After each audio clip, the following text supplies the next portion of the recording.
Yes, Gladys, kumusta ang seguridad dyan sa paaralan niyan? Ani, bukod sa nakadeploy na police personnel upang magbantay lalo na sa mga ACM ay may auxiliary group din na ipinadala upang maging katuwang ng mga pulis sa pagbabantay ng seguridad.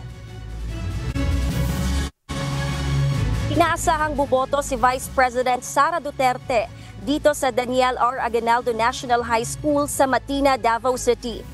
May ipapadalang advance party ang pulisya upang inspeksyonin ang paaralan at tiyakin ang seguridad sa lugar.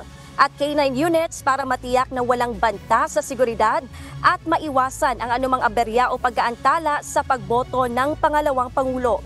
Batay sa impormasyon, inaasahang darating si VP Sara para bumoto sa pagitan ng alas 7 hanggang alas 8 ng umaga. Buboto siya sa Cluster Precinct 352 at pinili ng pamunuan ng paaralan na dito italaga ang presinto ni VP Sara dahil mas maluwag ang lugar. Ito ay upang maiwasan ang gitgitan o tulakan lalo na't may mga naka-standby na media. Sa ganitong setup, mas magiging madali para sa kanila ang makapwesto.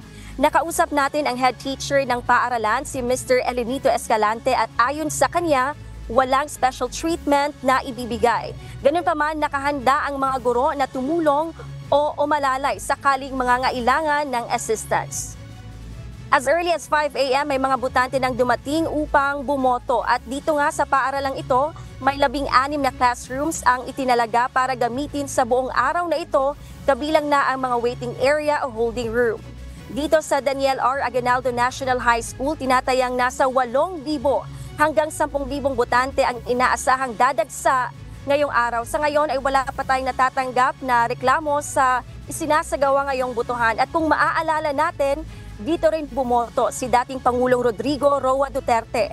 Ang kanyang upuang ginamit na tinaguriang historical chair ay kasalukuyan namang nakadisplay sa Administration Building ng paaralan.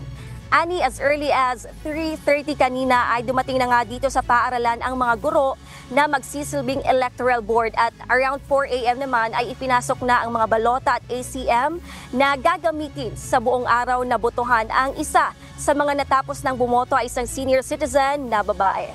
Ani, yan muna ang ating update mula rito sa Davao City. Balik sa iyo dyan. Maraming salamat, Gladys Tuabe, live na nagulat mula dyan sa Davao City.